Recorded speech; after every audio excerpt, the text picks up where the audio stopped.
Yeah, Germany is just not doing it for me. So I'm really considering moving. You do you, man. Is there any particular country you have in mind? I was considering either the US or the UK, but I'm not sure. I'll have to do my research and see if either of them is a good fit. Well, that's a hard decision. I think that you should greatly consider the UK. Why? I'd like to hear why because I really need some advice, man. I don't even know anything about either country. Well, I'm not sure. I just like the UK more. Oh, yeah. The gun law in the USA is shit. Shit, you say? Tell me more. I don't want to get my head blown off the second I set foot in America. Well, there's a lot to say, so go grab your popcorn. Well, first off, it's the Second Amendment. It's the right to own and carry a firearm. Many say this is troubling because the thought of people being allowed to walk around with a gun can be scary.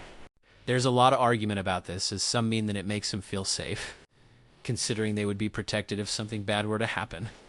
Secondly, there are background checks when buying a gun in the USA. The National Criminal Background Check System runs a background check to see if it won't cause trouble if they were to sell you a firearm. This system has a reputation of running background checks on the people who have no criminal record and only want to buy a gun for protection, and skipping the people that turn out to be school shooters, which, for the record, could have been avoided because a whole 33% of school shooters have a prior criminal record. Uh-huh. So, yeah, school shooters are something you should watch out for. Oh, wow. America sounds great. You're sarcastic, right? Yeah. Well, I'm not done. There are also private gun sales in many states that don't require background checks. This is also known as the gun show loophole or private sale loophole. Stand your ground laws are something that I think is important to talk about as well. It is that allows someone to use their firearm to take someone else's life in self-defense. That shit is scary. There must be some good things about the gun laws because they can't all be bad, right? Yeah, sure. The background checks are still good if they are used on the right people. There are long waiting periods when buying a gun to assure that you are safe with it. And of course, you need a gun license when owning a firearm.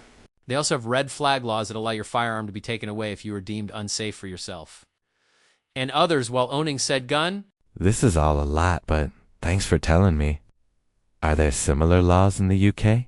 Yeah, of course I'll tell you. Owning a gun is not as common in the UK as it is in the USA. Therefore, not a lot of citizens own one. There are just a few laws, and I'll name some. They have strict licensing and registration in the UK. All firearms have to be registered. Lastly, the UK requires guns to be stored in a safe place. This prevents accidental shootings, theft, and more things that cause harm.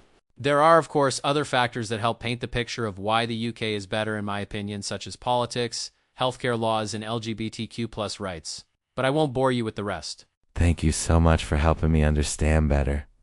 When I think about it this way, the UK sure sounds better than the USA.